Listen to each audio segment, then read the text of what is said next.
Hey, Decathlon Gamer, welcome back to Tour de France 24, episode number 28. I did mention a couple of episodes again and then clarified a little more on the last episode that I had a feeling that the series would probably be coming to an end at the end of this season because, for the most part, things are getting way too easy. And I don't know about you, but I'm the type of person, anyway, that when it gets too easy, it gets boring really fast. Also, unlike Pro Cycling Manager, TDF has such a short calendar, a very, very short calendar, and this Breizh Cup in particular. We've been at this thing so many times that it's just not exciting anymore because of how repetitive it is, because of how short the calendar is. Instead of just bringing things to an end, though, I've seen a lot of comments of people wanting to see the results, see us win the Tour de France. I think what I'm going to end up doing is, instead of setting a primary target of finishing number one in the rankings, and that one could eventually just be a byproduct of what happens, I think realistically what I want to target instead is kind of a race-by-race basis, but in particular the Tour de France. Focus on those. There is such a thing, and we're going to go ahead and try it now for the first time. Do I want to, though? Time trial, a couple punchy stages. We're going to start it next year. We'll start next season. Pretty sure at this point that we will continue beyond this season. But what's going to happen is this will be the last time we ever do the Breizh Cup live. I will use the quick simulation, and whatever happens, happens. Screw it. Right? It's hard to do that. It's hard to take that step back and go, hey, I know I can win this race, and then not go and participate. But if it's too damn easy, it's too damn easy and it's boring. It's a foregone conclusion. You just go out and take care of business. You quick sim and you're probably not going to get that win, and then that's going to be really disappointing. That's going to be what it is. I think we are going to move past the low-level races next year. Regardless of what happened or happens in them this season, all those lowest level races, the ones we repeated over and over again up until this year where we finally got into the bigger races, this will just be the end of those. And then I will focus only on the big races, the ones that we unlocked, that we are doing for the first time this year, next year. So a more streamlined schedule, focusing on races that are going to be more challenging, and that could and should keep it interesting. That does hurt the chances of getting that number one overall position that I'm seeking, but it's a really good way to transition from come on man, this is so freaking easy, to gosh, wait, do I need to turn up the difficulty level? I think I'm just locked in on this being the difficulty level for this year. Next year I will play again on that harder difficulty level. Last year it was too hard for me. This year it's turning out that this is too easy. I am ready for that difficulty now, but it's too late to transition in the middle of the series, or at least it feels like it to me. So I'll stick with the difficulty. We'll play it up. We'll go to that higher level, and hopefully we can still win the Tour de France. That's the idea. That's where we're at now. I think that's going to be the best path forward. But speaking of, let's go win the damn Breizh Cup one last time. Alright, here we go. Just a very short prologue. And they definitely want us full gas for now, and then into the TT. Yes. Flat out all the way. We'll just have to watch for whatever corner there is. Already down to 3.5K. There is a little climb on this one. I think almost you want to save a little bit of that red bar for that. Get out of the TT here in a second. Okay, there we go. There's the short climb. There's the push. Back to tempo. Go on, keep going. Go on, push through the pain.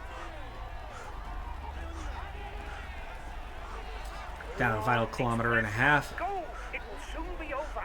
Go on. We can handle this corner. I think we can handle this corner, but not this one. Okay, flat out, flat out, flat out, which is not really flat out because it's technical. And here we go. Last push. It was a good time. It was definitely the best.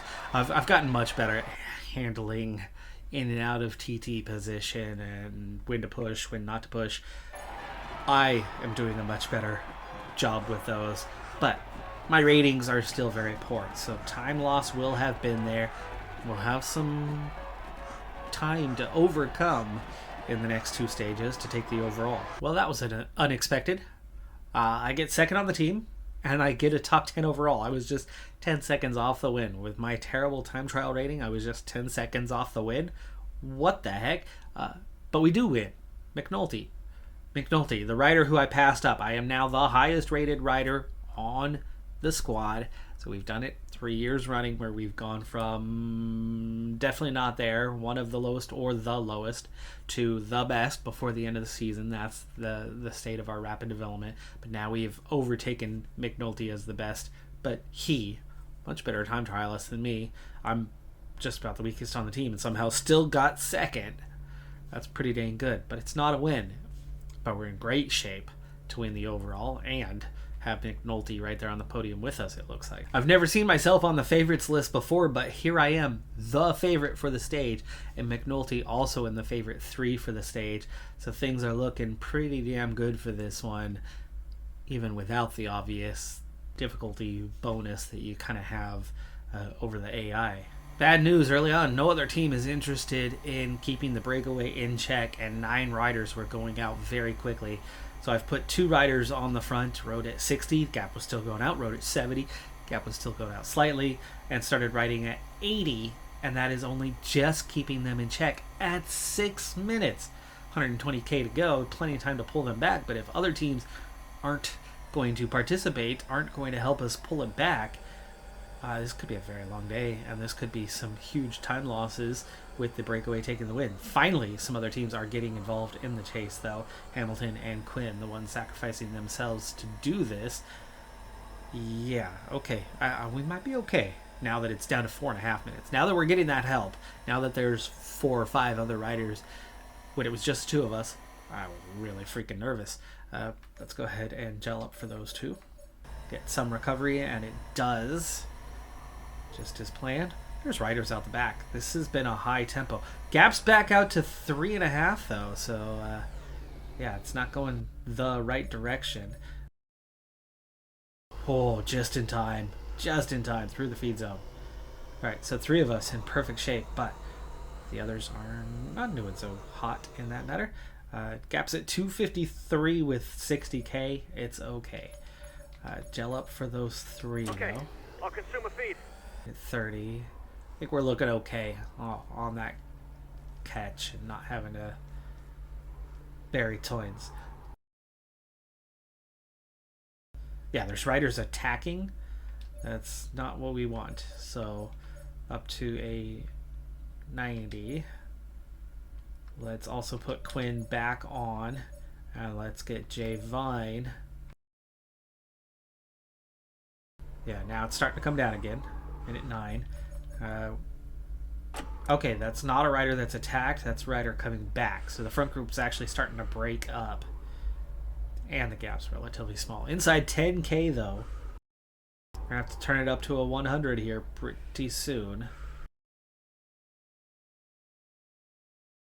The gap went from 105 to 125. Will begin the final climb. That 8 is looking weak, but that gap is not. That gap's not small. That gap is not small. This is not a foregone conclusion that we've got these guys under control. Yeah, those guys are still a kilometer ahead of us. How in the world did that happen? How did we go from 105 to 130? The renowned Mur de Bretagne. 2 kilometers. Those guys can't have much left in the tank, though, is the big thing. They've got to be on the edge. But that's not going to be an easy catch. It's down to 1k now. The gap seems to have stabilized. Still 8 riders ahead, but it's coming down pretty quick. Now it's just 600 meters. But that's because they're climbing. That's because they're climbing. Holy crap, this is not looking good.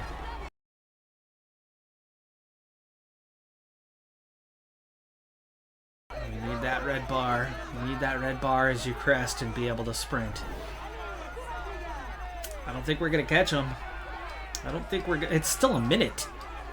De La Part has taken the stage. That's crazy. Like, the other teams just didn't want to help. before it's too late, tell everyone to sprint. Okay, I'll put in a And big I don't even acceleration. beat Godon and Valence. Well, there you go. See? Not too easy. Because we were the leader and the favorite, everybody else put everything on us. We got a little support there for a while, and that's why I was like, oh, it's going to be fine. And then it wasn't. Like, that gap was down to 1 minute, 5, and then all of a sudden it was 125. I missed in that couple kilometer stretch how that happened, because then all of a sudden it was out of control. And even then, the way it was coming back and then suddenly went out, it didn't go back down. So those 9 riders found something left in the tank, and only one of them ended up getting dropped. 8 of them were still ahead of us at the end, and we only pulled back half a minute on the final climb. Man, that was failure, not on the epic proportions of Red Bull Bora Hansgrohe, with giving away like 3 hours to Ben O'Connor, or 6 minutes. That was pretty bad. I get 11th on the stage, which was 3rd on the sprint at the line. Vine and McNulty also on the same time. Lots of riders losing time, but that's 57 seconds that we gave away to 6 riders, and then 50 to a 7th and 40 to an 8th. Those guys are going to be right at the top of the standings, and now an overall win is going to be damn near impossible. We screwed this up bad. I screwed this up bad. McNulty is down to 8th place. I am down to 12th. Riders did lose time, so in a way we move up, but the 7 of those 8 riders move into a very dangerous position and are now going to be absurdly hard to beat in the last stage. So sacrificing the lead, the good thing about it is we are not in a position any longer to burn through half of our team well before the end of the stage, because nobody else wants to chase. They are literally putting everything on us. Those who were in the break, their teams have taken charge at the front, and we're only a minute and a half behind the breakaway. Now going out, definitely going out, but it's only 5 riders, so it's a smaller group, and it only goes out to 3 minutes, and multiple teams have picked up the mantle, so much better. A lot more undulation today, which means it suits us a lot better than the last one, where it's only 1 climb to chase down that break. There's a lot of climbs, a lot of undulation, so the legs are going to be a lot more exhausted for that breakaway than the last stage was. And it's not just 2 riders chasing it for the majority of the stage. 54k to go, and McNulty suddenly dropped out the back. I'll make a big effort I'm on going the to tell relay. Quinn to wait for him and McNulty to ride. Okay, he's back in the group. He is back in the group. That's good. Very quickly got back to the front. No, he's back out the back again. This has happened before, where things are just very screwy. They're in contact, they're not in contact. He's riding, he's not riding. Okay, I'll wait for him.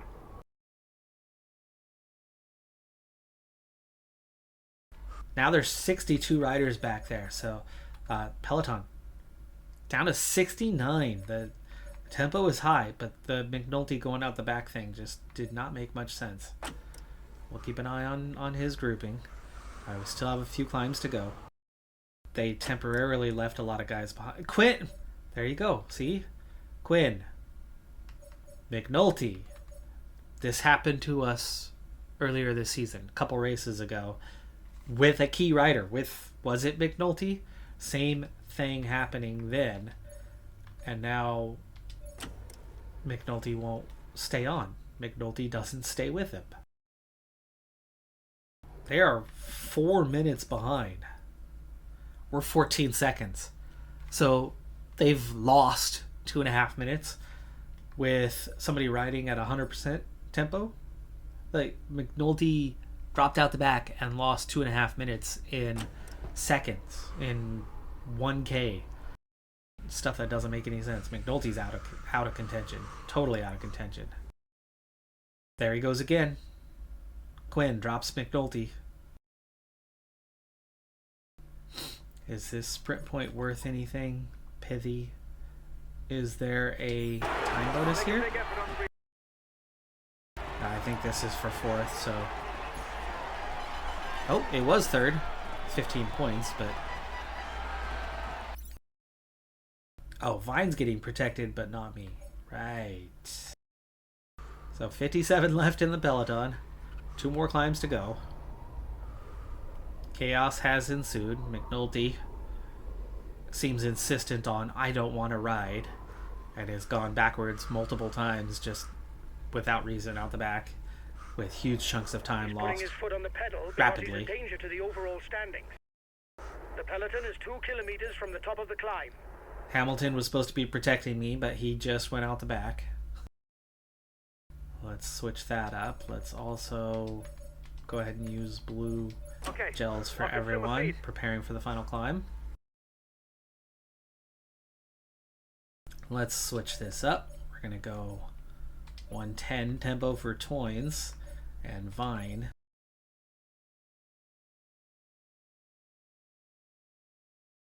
Vine finally in place. Also Toynes finally in place. 3K. I'm going to round this corner. Group is onto the Côte de la Fausse-Loup. And take over. Just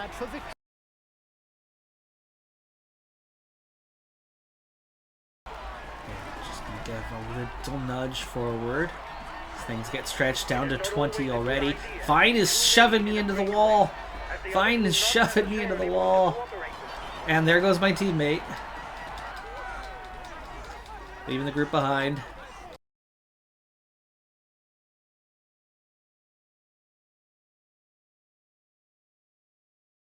You do not want... You want to persist without limit. Okay, I'll put in a big acceleration. As I come over the top. Last of the gel. It's going to be hard to get these 3. Max effort. Not happening. Toynes gets 3rd. I get 4th. Well, there you go. I was saying the Breizh Cup was too easy. Foregone conclusion. And we go and screw it up. Not once, but twice. And what the hell happened with McNulty? Chaos. Like, just when you think it's going to be freaking easy, everything blows up. So the other 2 favorites, Tish-Benoot and Lutsenko, I made things even worse on there, right? The screw up, not winning was one thing, but Toynes was the one leading the tempo at the front. The moment there was separation from those top 3, and I was about 7th wheel at that time, easing my way forward, saving energy, and taking the red gel simultaneously to recover so I could attack and still have energy to attack with. Toynes I was using to eke out everybody else's red bar. Whoever was 4th wheel lost contact. The moment that happened, I needed to tell Toynes to sit on. He kept riding. So he set up Benoot and Lutsenko for the win. He used up his energy. He pulled those 3 away from everybody else. I waited probably 150 meters before I did that. That 150 meters was the difference. And I made contact with them, but did gain no time bonus. And Toynes got 3rd. I got 4th. Jay Vine does break away from the others to get 5th at 8 seconds. Small group at 11. And then 27, 133 very quickly after the top 11. So overall, we're going to get some good points for the stage and for the overall, but that's definitely not going to be a win. It's 2nd.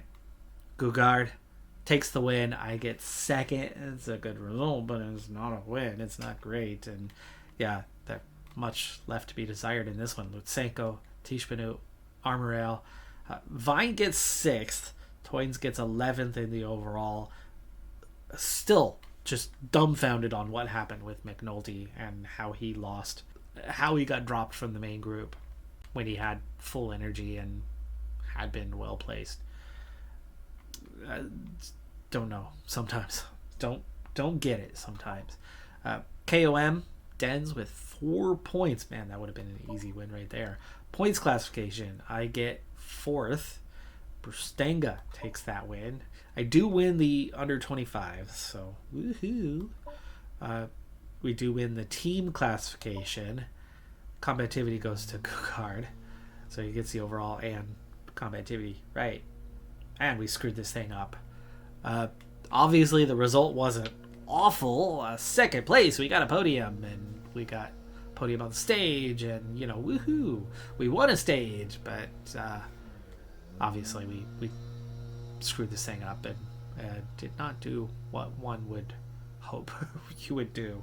So I do gain a decent amount of points for the race, but nowhere near what the maximum would have been. Well short of the points we could have earned. We could be back in number 1. We're still at number 2 in the individual rankings. McNulty does pick up some points. He's up to 17th in the overall, just off this first screen. As a team, number 2.